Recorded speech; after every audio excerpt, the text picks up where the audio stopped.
watched a man walk down.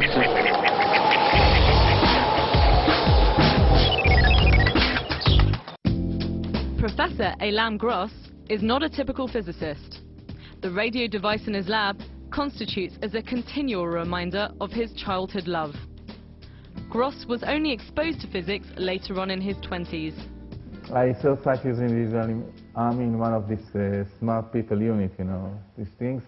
And then when I finished the army, I wanted to study music, so I went to NYU, and I found myself studying music engineering. Then I encountered a book called The Tower of Physics, and I fell in love with physics, particle physics, high-energy physics, and the parallels between physics and mysticism and all these things. So I started to study physics. I forgot all about music, okay?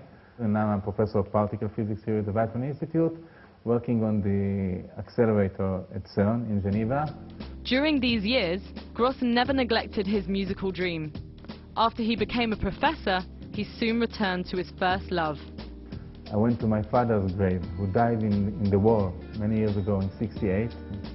He wanted me to be a professor, so then I became a professor.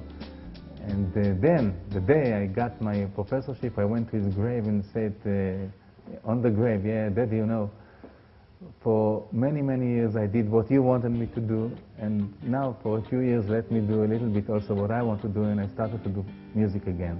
And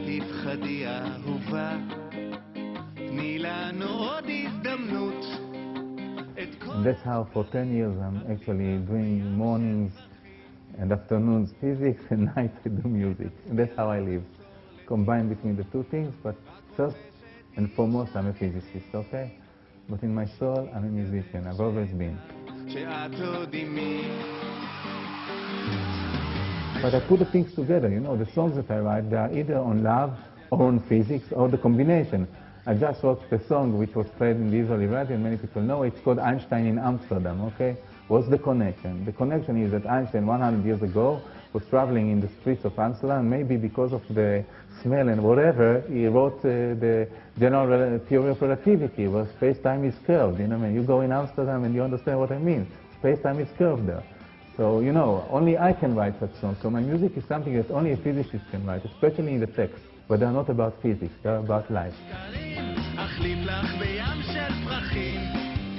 I heard from somebody who's of great importance in the science community that if I played the piano, classical piano, or if I played the tube or something like that, it would have been much, much easier for them to digest me.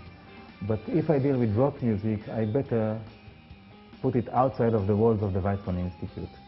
And that's what I do. Actually, I do a complete separation between music and physics when it comes to public relations or to playing my music on the radio, etc. I'm trying to really separate between the two. I feel that every human being should leave a stamp in this world. And the physics is my way to leave a stamp. And in a way, I think that the music as well, because why do I care so much that my songs will not remain in the drawer but will be on air, okay? And that people will sing them, because that will leave a stamp, okay? I want people to go in the streets even when I'm gone and sing my songs and say, wow, there was a guy by the name of Eilam and he wrote this beautiful song and I'm singing it now.